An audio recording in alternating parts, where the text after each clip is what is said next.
but yes to murder.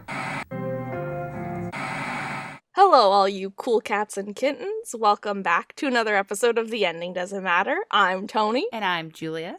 And this is our podcast where we dissect a different pilot episode or a pilot episode of a different TV show every week. We walk you through what we liked, what we didn't, and judge the whole series based on the first episode. That is correct. You did that very well. It has been a while since we've recorded. You might have noticed. But we're just getting back into the swing of things. It's tough times out there in the real world. Yeah, a lot has gone down. How are you surviving COVID-19? I am at my parents' right now. So I am currently in my childhood bedroom recording in the closet with an earbud taped to the wall because I was unprepared. But we're making do. We are. Julia, what have you been doing to self-isolate? Keeping away from everyone. Yeah. I just woke up from a nap, so that was nice. Ooh. Have some have you heard of this whipped coffee trend going around? Yes, and okay, so I know that it's a Greek's frappe, but everyone's like, "Oh my god, did you know that you could whip coffee into like a frothy cream?" And but yeah, give me your story on it. All these like Greek bitches that I've seen on TikTok were like, guys, we've been doing that for years. It's called a frappe. And I'm like, I mean, yeah, it's true, but you don't have to be obnoxious about it. Right? These simple folk don't know everything. Let them have whipped coffee. So I tried it. It's pretty good. It's pretty darn good. I mean, it's no Uncle Greg's frappe. No, it is no Uncle Greg's frappe. And I feel bad for everyone who's never tried one. I'll tell him how in demand these are now. But, I'm just trying to get on those trends. Social distance. I'm miles away from you. So we're safe and sound. But yeah, kind of going a little stir crazy, not gonna lie. My boss was a little concerned because I was telling her that I wanted to make tinfoil hats. I won't go into the full story, but that happened. She was very concerned. Then my team proceeded to demand I wear one for our next Zoom meeting. Oh, things got out of hand, but it's okay. It could be worse, obviously. But yeah. But we're all gonna do our parts, and we're gonna stay at home. And yes. This is the reason why we are here to bring you guys some new content, because we know everybody's streaming something right now, and we figured we will tell you what we think is good or bad. Yeah. Perfect timing, honestly. There's so many options. There's so many platforms. Yeah, we have to get into like Quibi now because that's a thing. Oh, right. I see the TikTok ads for it. TikTok is a whole other thing now. But yeah, we are here to suggest some fun shows to watch, maybe not to watch, save your time. This episode is very exciting, but before we get into it, Tony? Yes, Julia? What's in the news?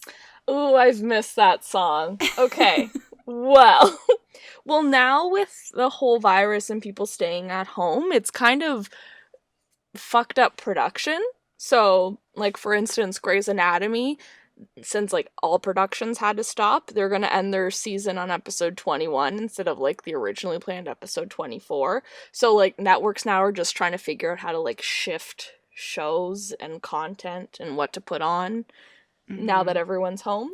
Killing Eve got bumped up 2 weeks, so it's now gonna start April 12th, the third season. I'm excited.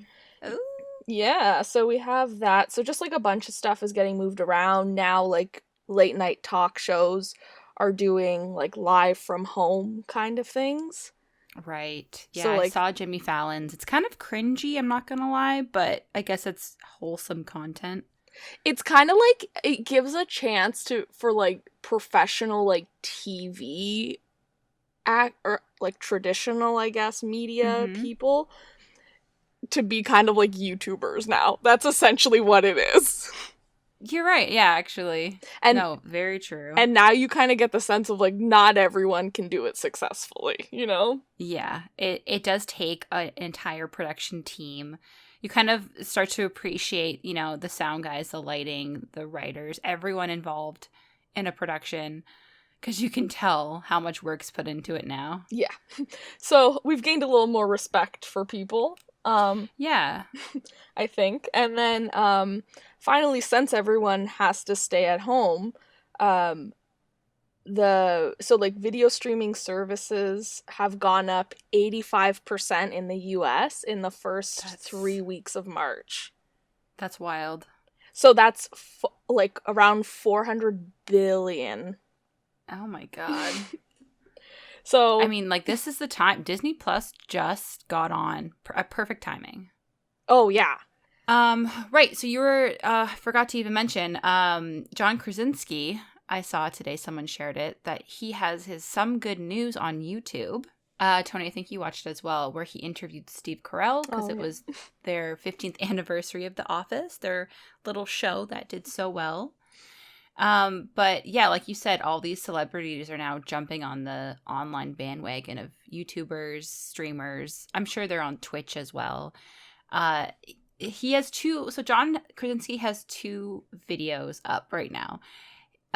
The one with Steve Carell has 8.9 million views. Ooh, like, everyone loves an Office type reunion. Honestly, I feel like, yeah, they love him, but because of that little mini reunion, if they did like a Zoom meeting of all the cast, like in their characters, that would be like insanely funny. That would be so good. Oh my god! So Julia's putting it out there. That's just putting out those vibes, people. Yeah, but like, honestly, if you're out there and, you know, you wanted to start a podcast or a YouTube channel, or you wanted to make content, or you wanted to do something online, this is the perfect time. From a marketing perspective, this is the perfect time to, like, unleash your creativity and put things out online, because you will get the most eyes ever right now. So that's my little tidbit, my little fun little suggestion. You have inspired me now, Julia. Maybe I'll get my parents together tomorrow and I'll do one of those, like, dance TikToks. Ooh, love that. That would be a fun reality show, you know? Record some stuff, pitch it. This could be a thing. That's true. And, like, there's great, like, you can have a Netflix party now, which is essentially what we do on our own free time when we're together, but, you know, distance. Yeah, you gotta respect people's space and, you know, flatten the curve and stop spreading. Are there any things, Tony, you suggest people do if they find themselves home alone, bored, staring at the wall? Oh, like, I've pinned so many craft projects to do from TikTok. So I have those. Like, I've done, like, cross-stitching, Really? I've done puzzles, I've drawn a little bit. Like, I just keep myself busy with stuff like that. Yeah, I mean, it's about just keeping busy and, you know, just trying to make it through the day. It's easy to get lost in isolation when you have to roll out of bed and go to work a couple feet away from you and be professional, but then there's all these, you know, temptations around. Yeah. And the only way I'm getting through it is like a quick walk around the neighborhood. It's like, it's very weird. No one is out there. Finally, they're telling people at the parks not to be there. So it's like a weird zombie apocalypse feel. Yeah. All right. So for this episode, we decided to jump on the bandwagon of a really popular Netflix mini docu series going around. It is called Tiger King: Murder, Mayhem, and Madness. It's on Netflix, so hopefully you guys have subscription. You can watch it. If not, get that free trial, watch the show, binge it. Yeah, if ever there was a time to have Netflix, now is that time. Yeah. It's a documentary, also labeled a crime show. It's a TV miniseries. It's about 5 hours and 17 minutes, the running time. And IMDb gave it 8.1 out of 10. which is pretty high rating. You want to take us through what the show's all about, Tony? I sure do. Well, the show was directed by Rebecca Chaplin. She did Lockdown USA and Another World, and Eric Good, so they co-directed it, and Eric is in the show. He's in the first episode, we'll see. So the series is about a rivalry between big cat eccentrics takes a dark turn when Joe Exotic, a controversial animal park boss, is caught in a murder-for-hire plot. Ooh. It sounds juicy. Right? It's, murder's in there, so you think it's going to be like a murder-ish doc. Yeah. And it just turns out to be so much more. Oh, it is full of surprises.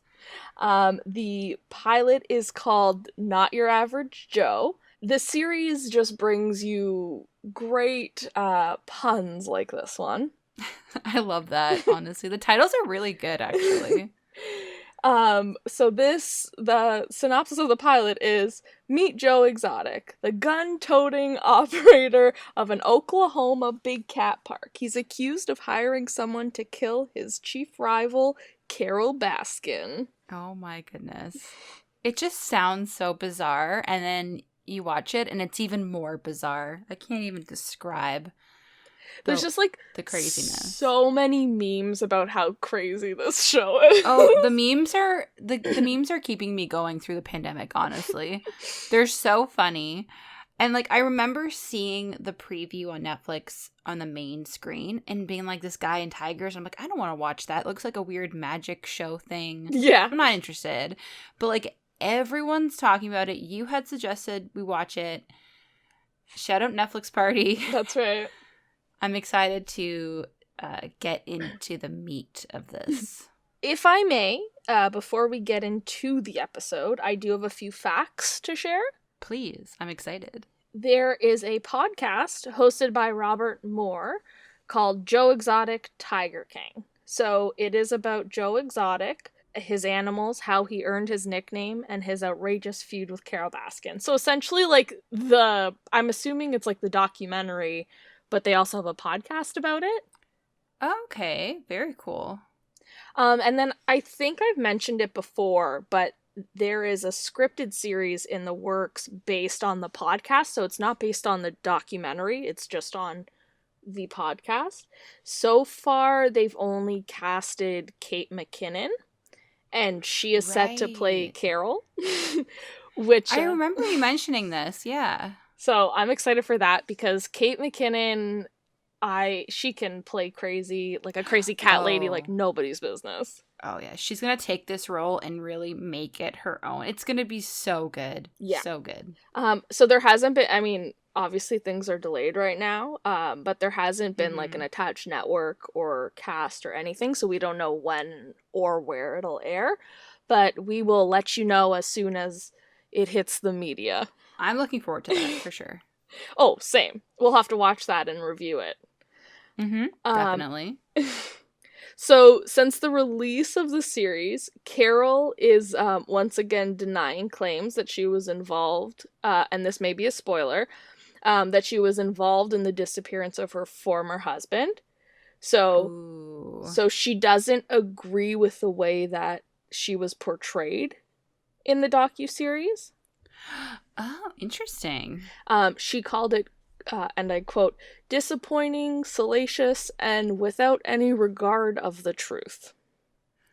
That's what a murderer would say. Right? I mean... Ooh.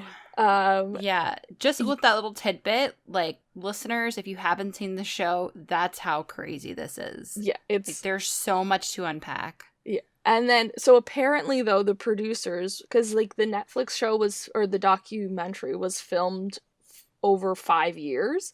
So when they approached her, like, I'm assuming a little over 5 years ago, they pitched the documentary as, like, a big cat version of Blackfish. And Blackfish is the documentary that exposed SeaWorld. Oh, so of course she would want to be on board. Right? And then, like, watching the first episode, it kind of makes sense with the way she's, like, talking about, like, oh, these animals are in cages and stuff like that. So you do kind of get that feel. I honestly believe that they probably wanted it to go that way, and just things changed very fast. Yeah. And they just went with it. Yeah, that's kind of what I thought too, because that may have been their original intention, and then they just, then they met Joe, and they're like, okay, we have a different story here. Yeah, for sure. And then finally, John Finley, who's Joe's husband, also had a problem with his portrayal. He actually got a set. So if you've seen the show or pictures of him, you can Google it. He has maybe 3 front teeth. Yeah, he just looks like a trailer park kind of redneck-ish, like covered in tattoos kind of guy, but like covered in tattoos, no shirt, nipples pierced, 3 front teeth. Yeah, but he did finish high school, so there's that. Good on him for that. I was gonna say he was like a dropout, but he wasn't. No, smarter than he looks. So he actually got a set of dentures during the recording of the documentary, and he's upset that the producers didn't use any of the footage with his new teeth. Oh. So I don't know if there was a reason behind it, if they wanted to paint him in that picture. Right. But so apparently there was plenty of footage of him and his new pearly whites, but it didn't make the final cut. Interesting. I wonder if it was a creative choice, or maybe the content that they recorded with him looking like that just didn't fit, or I wonder. Or maybe they thought, like, it would confuse people, like, oh, where did those teeth come from? Honestly, yeah, because the timeline is very confusing. Yeah, he wanted to make it clear in this article. It was like a TMZ article, so take it with a grain of salt. He didn't lose his teeth from meth, which he was using. It's a genetics thing. So I don't know. The Stranger Things kid? Oh, maybe? Yeah.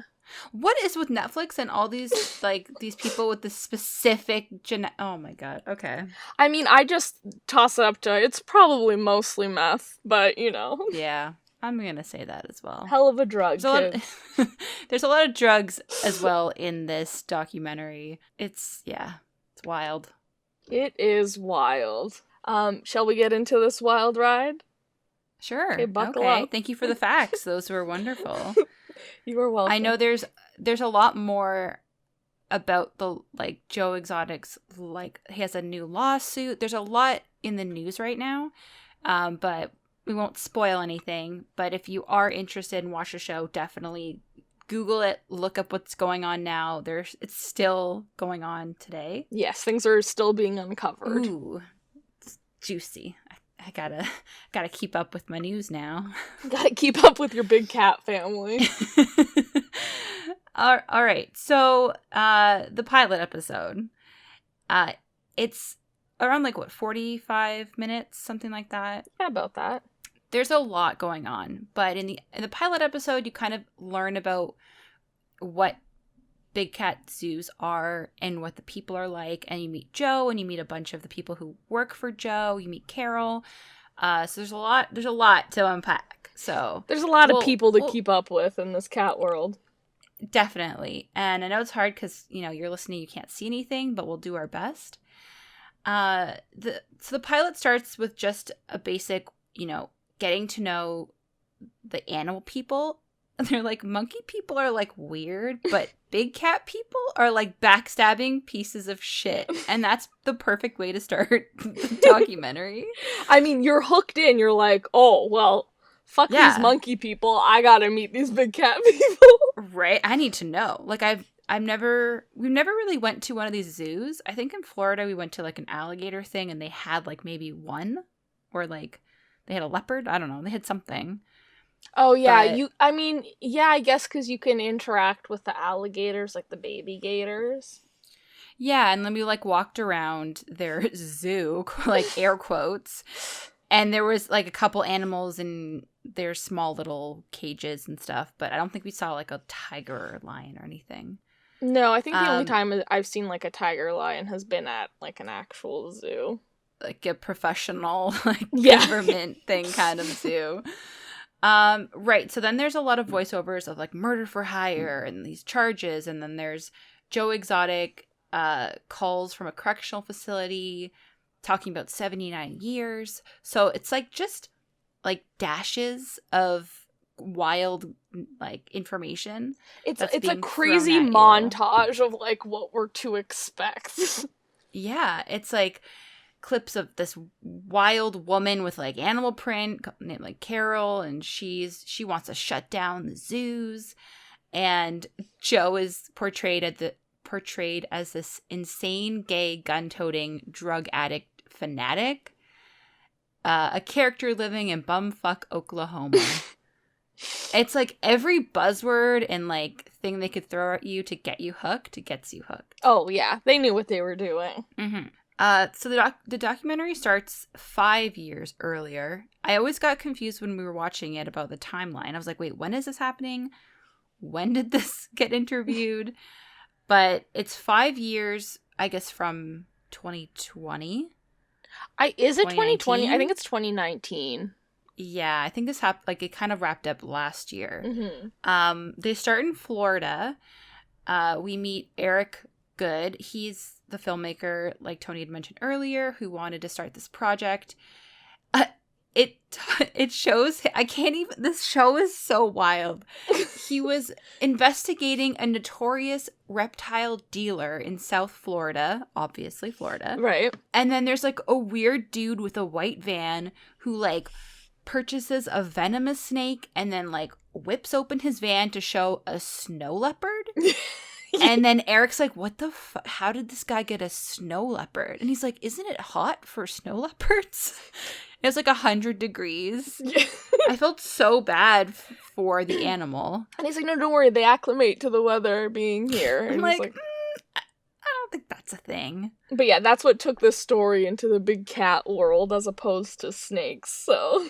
Yeah. Then they like throw us into Wynwood, Oklahoma. Mm-hmm. Tony, tell us about Joe Exotic. What were your first thoughts? Joe cuts his own bangs exotic. There are several like that, but that was the first thing I thought of.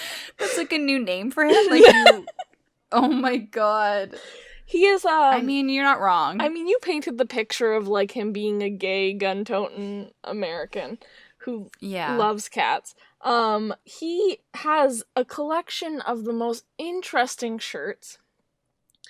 He, what else do we know? He doesn't wear underwear. He, has a mullet. He has this, like, eyebrow ring that's, like, barely holding on. Oh my god, the memes.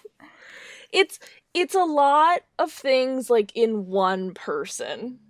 It's like the producers were like, we need somebody who's, like, eccentric and, like, gay and, like, also likes guns and, like, is an animal lover, and then this is your man. Like, they struck gold with a kind of outrageous personality that wants to be on TV, wants to do the crazy shit. Oh, yeah. This is Joe. This is Joe. So, Joe owns the Greater Windward? Is that how you pronounce it? Windward?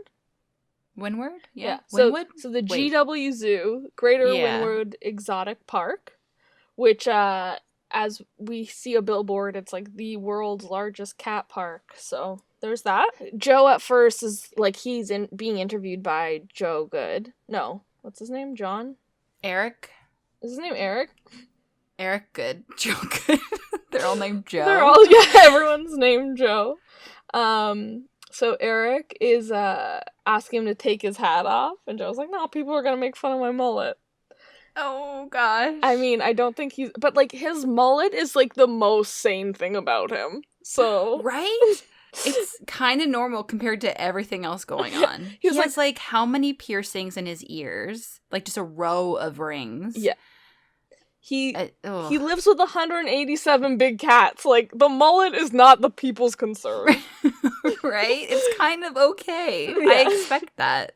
At the root of his being, he is an entertainer, though. So, like, you get, like, him and Eric go to, like, different spots in the park, and, like, Joe's, like, playing with this tiger through the cage, and the tiger is, like, gnawing on his hand, and Joe just, like, wipes it off on his pants like it's nothing. Oh, yeah. It's, like, this 500-pound tiger that has his hand in his mouth, and you're just like, oh, you slobbered on me.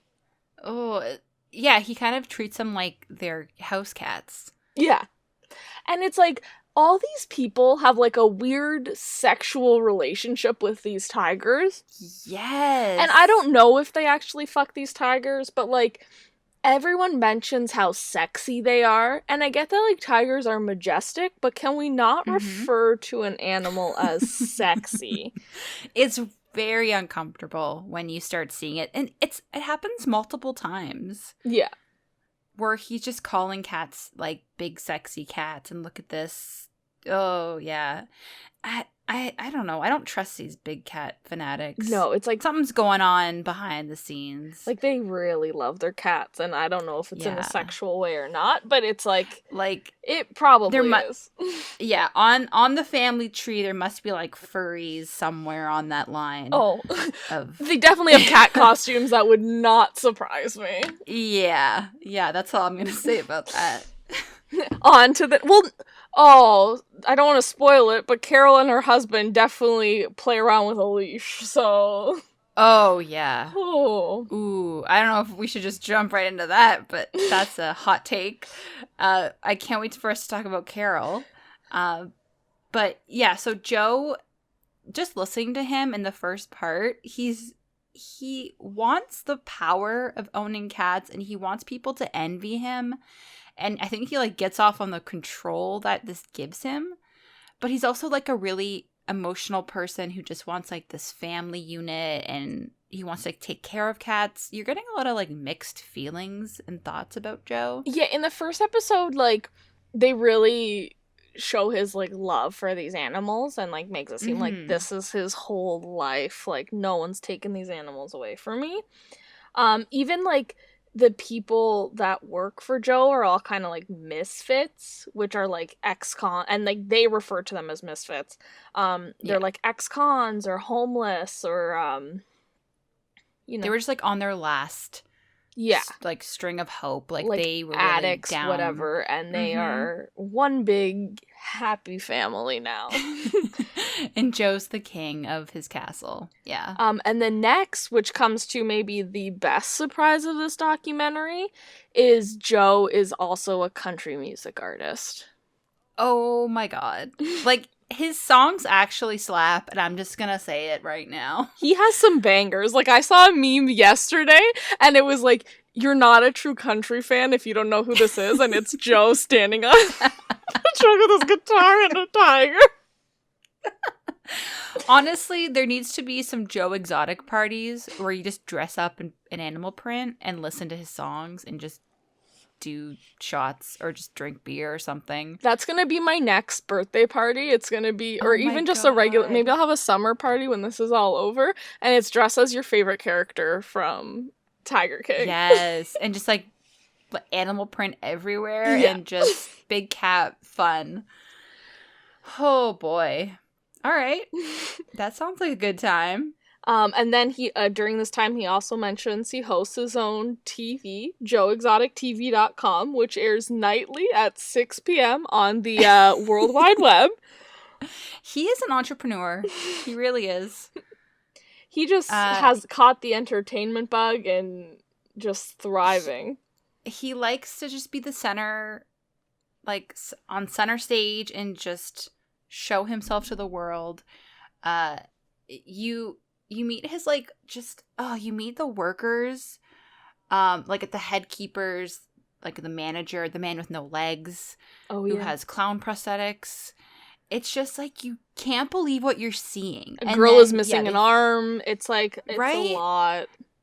So, they bring in Rick Kirkman, who used to be, like, news reporter. He was well known in that news area of entertainment.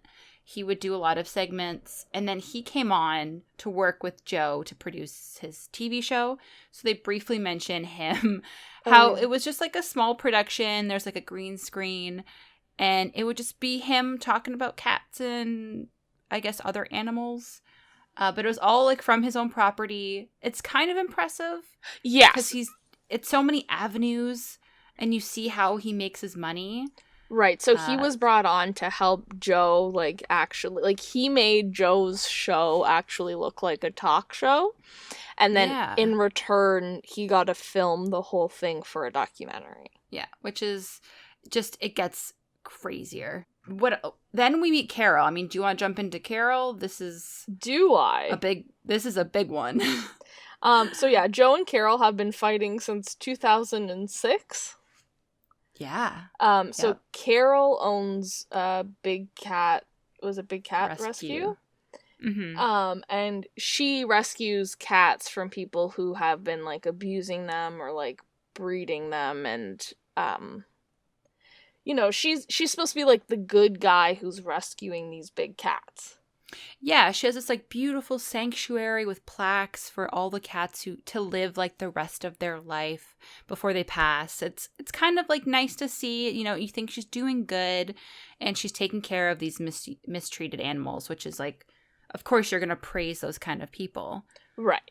And then she also has a husband who I want to say is the sub in the relationship. Definitely. Did they, like, give him a name in the first episode? I did not notice. Like a title card thing. I think maybe, but I did not write it down. I just... Her husband. He is just, like, this older, lanky, shifty-eyed man who, oh my goodness. I can't imagine the two of them being intimate. It's like... I think they share a moment, and I wish it didn't happen. Like, it's like a weird energy. Like, it's what you'd get from, like, you know how, like, people make fun of horse girls? It's like, well, big cat women are, I think, on a similar plane. The middle-aged big cat women? Yeah, those are... Big middle-aged hippie cat women. Same train. She's got, like, a flower crown. She's just, like, in her sanctuary feeling the energies and vibes of these cats. Oh, yeah. We see her house. Oh, my God. They have her kind of tour. Like, I can see what you had said earlier, where they probably walked into the property and said, like, show us a sanctuary. Show us why it's important to care about these cats. And she was loving life. Oh, yeah. She showed them the cats, like, where they stay and... you know, all their mementos to previous cats that had passed. She goes into her house and not head to toe, but like floor to ceiling. From the window to the wall. From the windows to the walls. There's animal print just decked out. Everything. Vases, shelves, couches, rugs, everything. Like cutlery, like pots and pans. Just everything's animal print. And, like, just when you think this couldn't get any sadder, she tells a tale of her childhood, of how she didn't have any friends, but she had imaginary cats. Not even imaginary friends. No. Like, humans. She had imaginary cat friends. She couldn't even make up friends. She didn't know how. She made up cats to have, because she's allergic to them. That's where it got me. Like, this woman, and she says, I don't watch the news or read the newspaper unless a cat is involved. And I'm like, that's another level of crazy. Oh, yeah. Like, there's some, like, each person in this documentary has their own shit going on. Yeah. She's the mayor of Crazy Cat Town. So. Oh, hell yeah. Her closet's filled with, with cat print. No exaggeration, every inch of her house has a cat print or cat of some kind. Yes. Mm-hmm. I mean, I will give her that she mentions that people will remember her because of the outrageous outfits she'll be wearing. They'll remember she's the cat lady. And it's like, okay, I get that. She's building a brand and empire. It's tacky, but like it kind of works. to like get bills passed and stuff, like to make this huge outrageous image of yourself to attract people's attention. But I feel like it's just like Joe. Joe has this crazy outrageous style and personality, and Carol has her own. Yeah, So I don't know who to it makes a statement. I just don't think that statement is like positive necessarily, you know? Yeah. Speaking of people that make statements though, Ooh. Joe's husband, John Finley, definitely does make an impression, as we mentioned earlier, missing teeth, nipples pierced, missing shirt, you know, all the essentials for a hillbilly good time.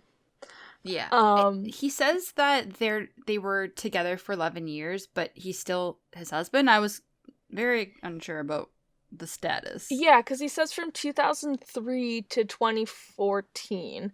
So I'm assuming by that they're not together anymore, but his title still says Joe's husband, so it's a bit confusing. Yeah, I feel like they never really got divorced officially. Maybe that's it. Maybe. No paperwork is involved in any of these relationships, honestly. Yeah.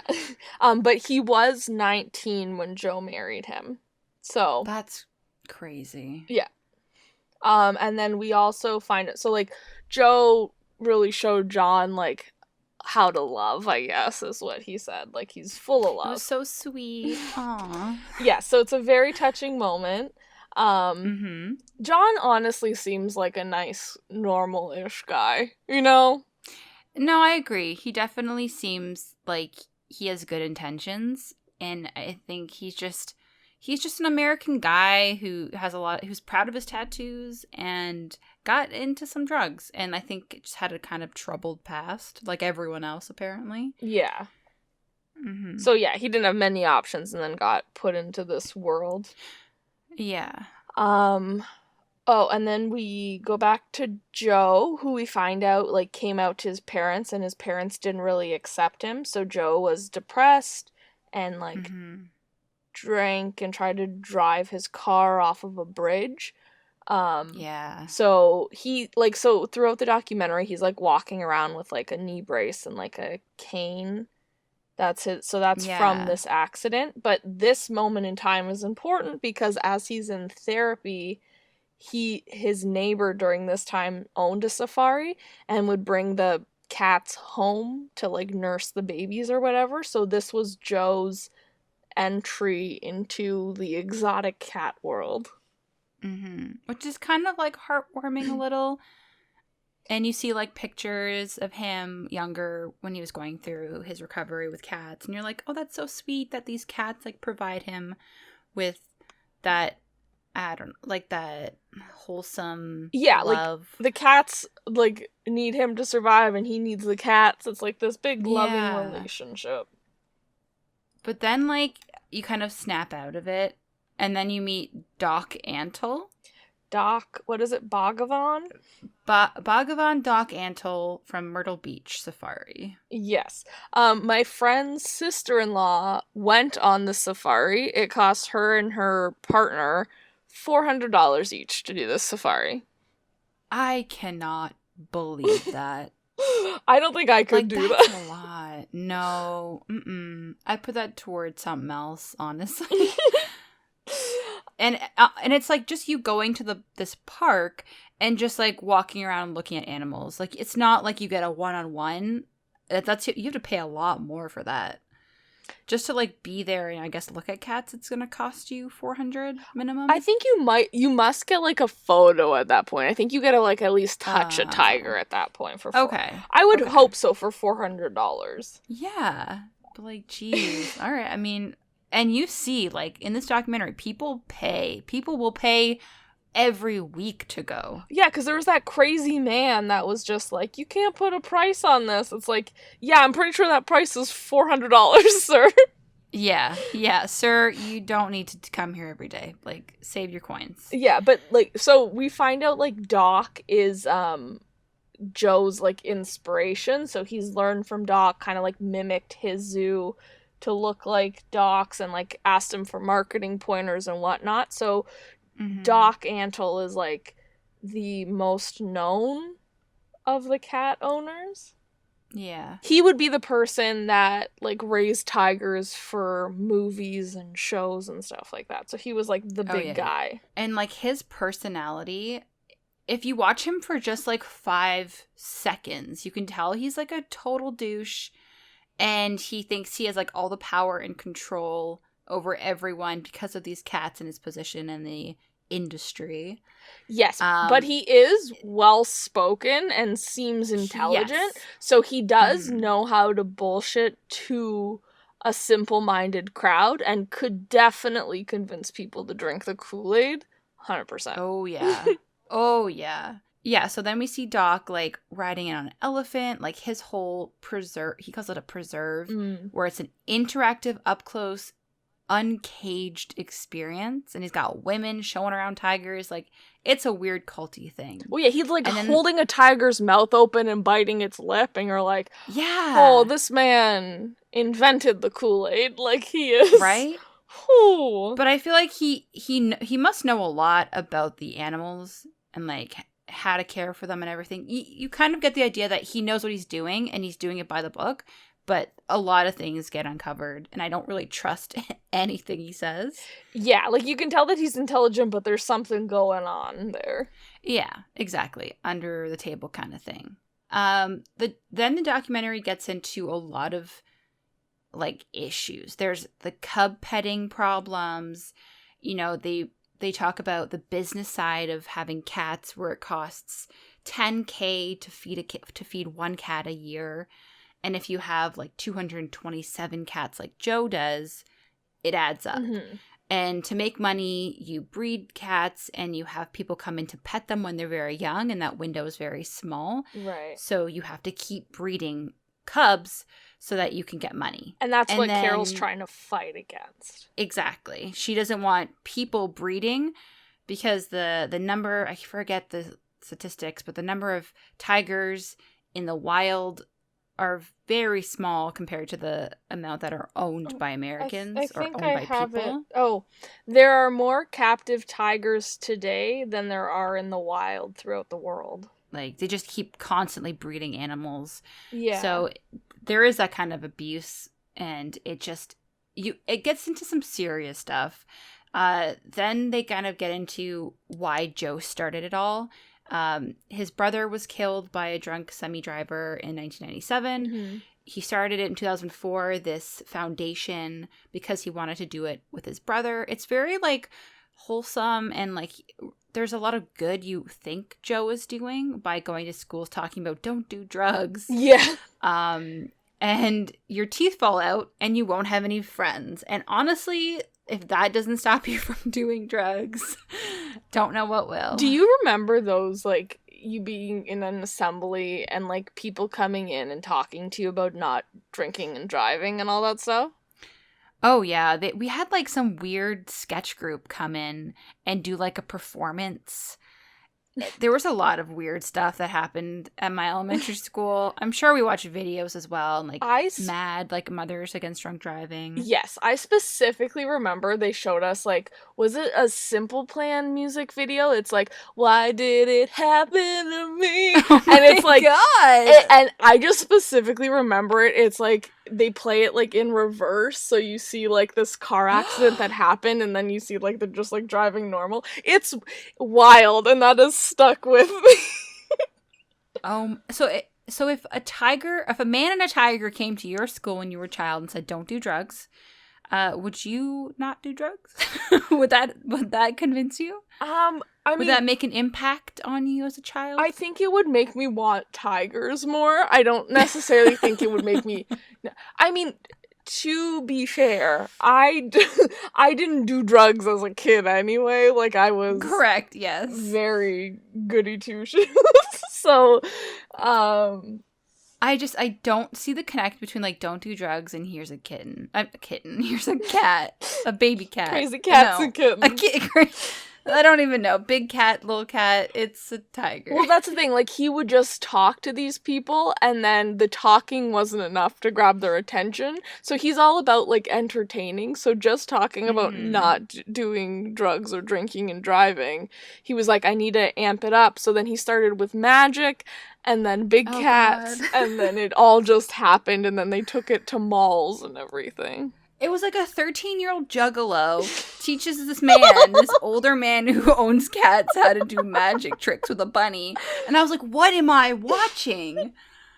It's, oh my goodness. And then they throw in a news report that, like, a man in Zanesville, Ohio, has deliberately set loose a baboon, 3 mountain lions, and 18 tigers into the world, like into his neighborhood. Yeah, because he was mentally unstable, and he just decided... It just gets... Oh my God.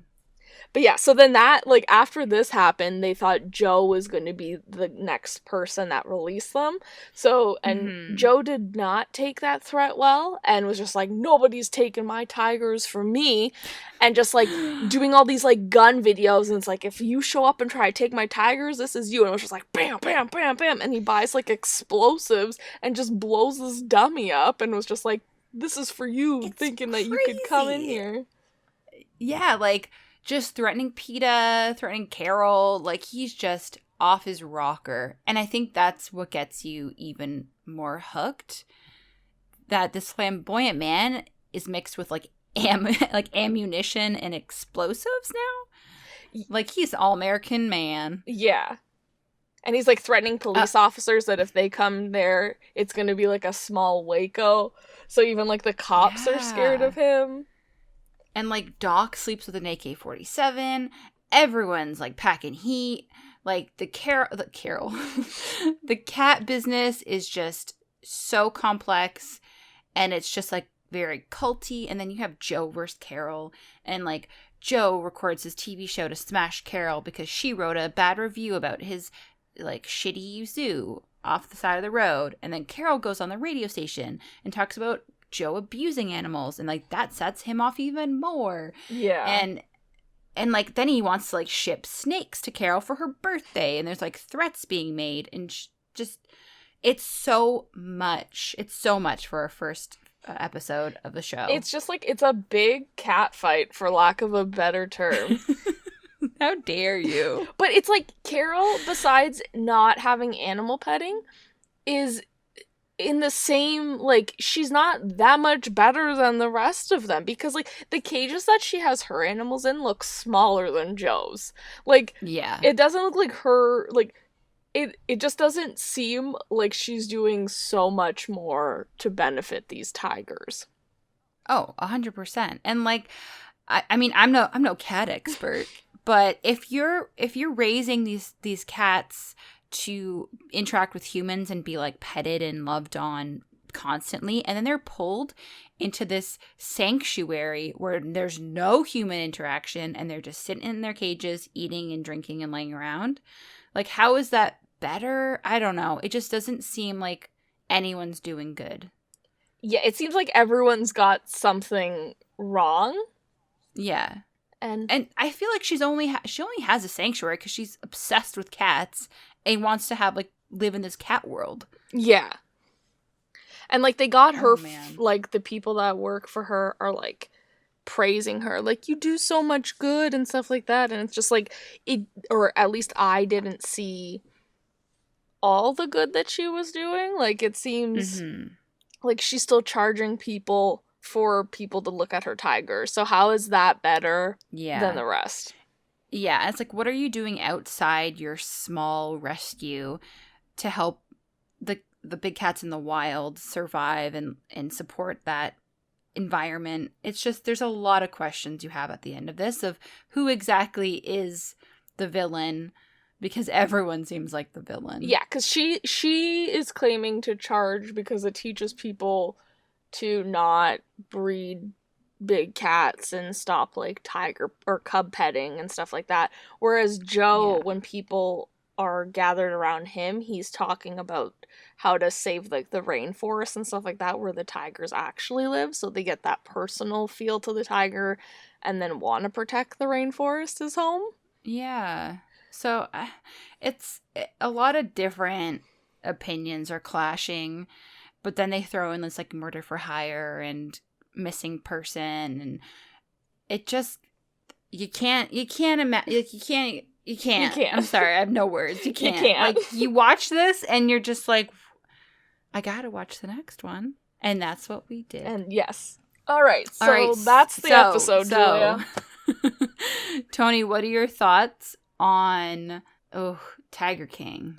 The plot seems like it's kind of all over the place in terms of like storyline. Like, I don't really know who to follow, what's happening. I mean, I know Joe is the main guy, but like everything that they're uncovering, it just seems like a lot of plot points that don't necessarily correlate. But that being said, it's like super dramatic and edited in a great way that like draws you in, and the cliffhangers make you want to continue and watch the next episode and the next episode.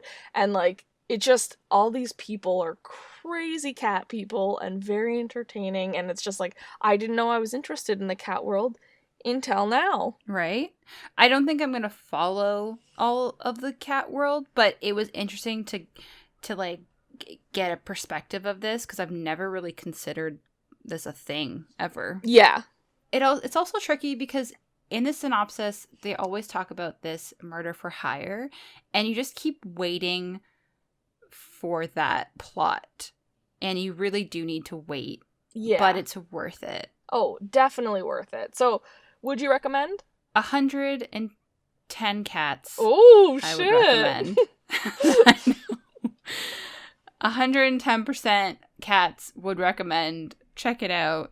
Tony, what about you? Yes, I would definitely recommend. I think it's a very interesting documentary if you like documentaries. Like, you don't really have to worry about cat brutality in a way, because like when you say it's about like big cats and people are like, oh no, are the cats harmed? No, not really. No, you don't. Yeah, they don't show you any kind of violence towards animals. I'm sure there's of course talks of it, but they don't show that. Right. And it's not like, maybe if you're not fond of documentaries, it's very fast moving. There's a lot of things happening.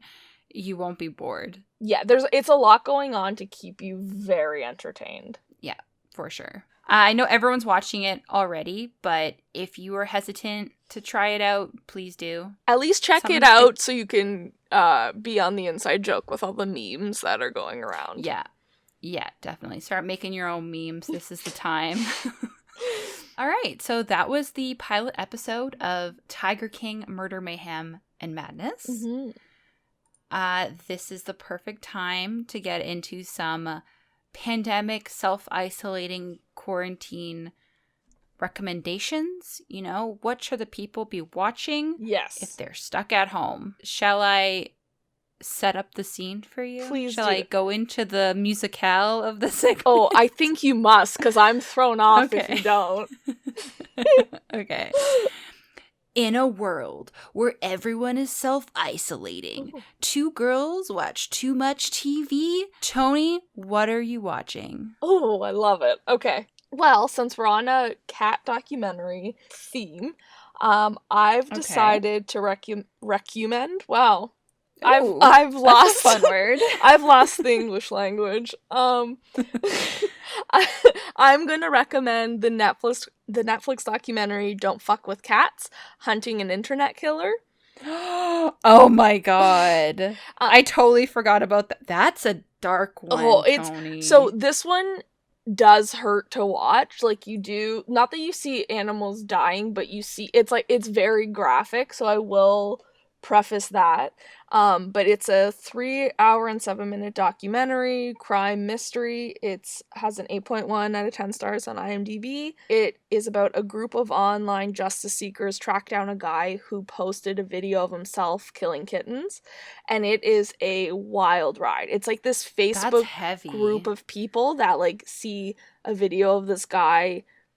I think he killed 2 cats or 1 cat first, and it's just like this team of people find out who it was, like from this Facebook group, and then it's like you find out it's like he's Canadian, and then it's like, or he's in Europe now. It's an insane ride, and it like is hard to watch the cat brutality parts, but like if you push through, it's just like It's a very interesting story.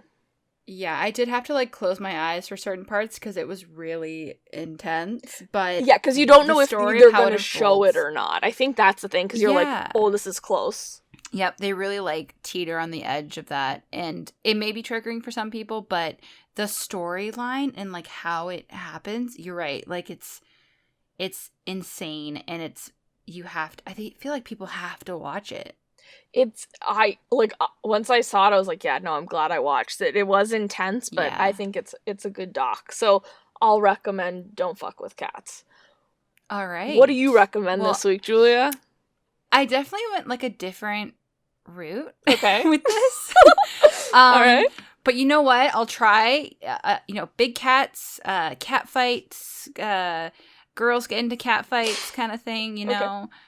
Okay. Dare Me on Netflix. Okay. Talking about girls scratching each other with their claws. This is a stretch. Well, I was going with the whole, it's a pandemic, everyone's self-isolating, what is out there to watch and binge? And this is something I binged. It's called Dare Me. It's also on Netflix, because apparently we have a hard-on for Netflix. It's a crime mystery thriller. It was actually from 2019, but I just fell upon this show when I was browsing. It's like that documentary Cheer that everyone was watching on Netflix. Oh, yeah. That follows these, it's college in that show, but it just follows high school cheerleaders. And it's kind of like Euphoria, if you've ever seen that. I know you have, Tony, but if you've ever seen Euphoria and mixed with Cheer, it's like teen drama, but there's also like a murder that happens, and you follow these kind of reckless girls who are, doing drugs and partying, and they're in the wrong crowd. But then there's this like new head coach that comes in, and she's really fucked up, and she's got issues as well. And everyone kind of just like gets involved in each other's lives. It's very weird, but I kind of got hooked on it and binged the entire thing. The cast, I feel like, is kind of a little unknown. Not many people, I think, would be familiar with who stars in it. Mm-hmm. But I have a thing for, like, cheerleading. I was telling you this, cheerleading gymnastic shows. I don't know why I can't do any of those things. I can't flip. I can barely somersault. You can somersault? I can roll on the ground. I've been on the ground before I get it. A couple drinks in, I can do a lot of things I didn't know I could. But this, it's trashy, and it's really bad and good at the same time. It's just something to binge while you're stuck at home, honestly. I would check it out. It's called Dare Me. It's on Netflix. Maybe you can find it somewhere else online. It has 1 season. Hopefully it's renewed. I didn't even bother to check. There are no rules in COVID-19. No, there's nothing. Just watch the damn show. No questions. Yeah, that's my recommendation. Oh, I'm a little rusty, guys. It's been a while since I've done this. Yes, so thank you for sticking with us. Sorry for my poor audio, but hopefully you guys still want to listen to us talk about TV, and this is the best that we can do until self-isolating slows down and I can get my proper microphone. But then, that being said, join us next week where we dive into a pilot of a different TV show. And if you have any recommendations, let us know. We're home and bored. Yes. All right, guys. Thanks for listening. All right, stay safe. Tony, stay safe. Stay home. Wash your hands. Don't touch your face. Wash your damn hands, okay? Bye.